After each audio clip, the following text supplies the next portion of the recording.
What gave you the confidence to take the leap and say, okay, not only is this a problem I need to solve, and this is also a good business idea, and that we can maybe start with Joanna. How'd you make the leap?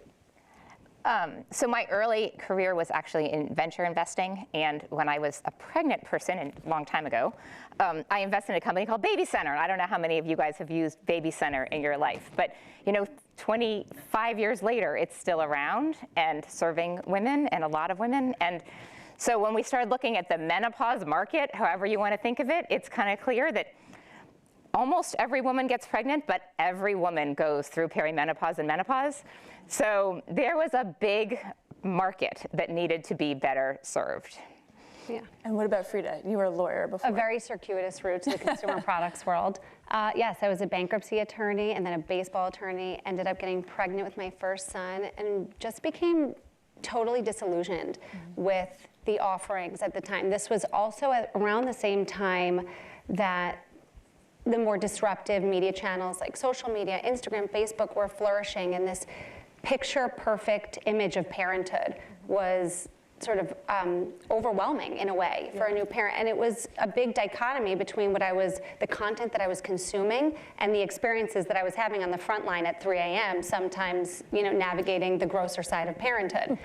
And it was really a leap of faith and a lot of courage and conviction to sort of go very naively and boldly into something totally new, something that data couldn't substantiate, right? So in a way, sort of women's health and on theme for today really is hard to substantiate in data because the data doesn't exist. And so, bravely took on a category of infant health and wellness because, that bulb syringe thing at the same time that I got pregnant went viral for being moldy like the inside of a baby's bath toy. And so I thought that there could be better.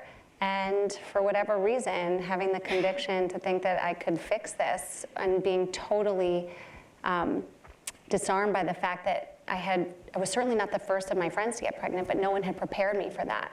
I felt so ill-equipped, so really, set out to change that.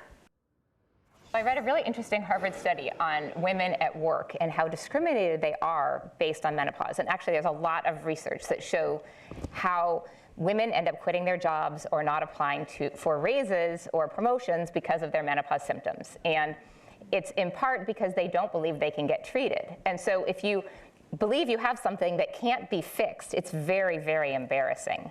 And that means that then people often step back from what they're doing because they're scared. And what the research showed is that if you knew you could get treatment and you said, that was brain fog and I'm getting treated for it.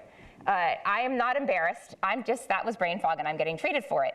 Or if you were having hot flashes, people around you they showed that women would lose their power during a hot flash because people would think they weren't as competent. But if they said, I'm getting treated for that, that's just a hot flash, you could regain your power again. And so I think a lot about this with this topic, that if you're embarrassed and you become less confident in yourself, then it really can impact you. But what we know is the treatments are there. There are really, really good treatments, whether you're taking hormones or non-hormonal medications that can help women thrive during this time. And what is really important is that women know about those treatments, they get access to them, and importantly with us, it's insurance covered, so you have insurance covered access to them, and then women can thrive at work. And that's just really important to me. Yeah. And also, I didn't realize that there was censorship basically around some of the products that you offer. That's been one of your crusades as well. Talk about. Yeah, I mean, before it was a crusade, it was a major roadblock for us as a business. And I think women have to advocate for themselves. Women can't be complacent, and this goes beyond healthcare. Really, this is this can drive real change in retail, in every sort of facet of their life, not just getting better care. But 60% of women's health ad content or content in general has been in some way, shape, or form either rejected or filtered from a variety, and I'm not just talking about disruptive media channels like social media. I'm talking about mainstream linear television media, and Frida sort of has navigated every aspect of that in trying to proliferate education and really offer sort of any way for women to feel more prepared. And on the flip side, it's become this very gendered dichotomy because male health ads and sexual wellness content, like some of the statistics that you shared, are approved at a significantly higher rate, which is, incredulous. And I think that, like Joanna was saying, it really needs to shift from, sort of a provocation of the topic into a public health topic, really. And algorithms need to change to be able to filter sort of obscene nudity versus educational nudity, right? Just because they're not all created equal, believe it or not. And more often than not, women's health is on the wrong side of that dichotomy. I wonder on the insurance side too, with Midi, what have you found to be the biggest barriers to getting this? It seems so obvious the way you describe it. Why has that not gotten through to pharmaceutical companies, to big health insurers? What has been the roadblock there?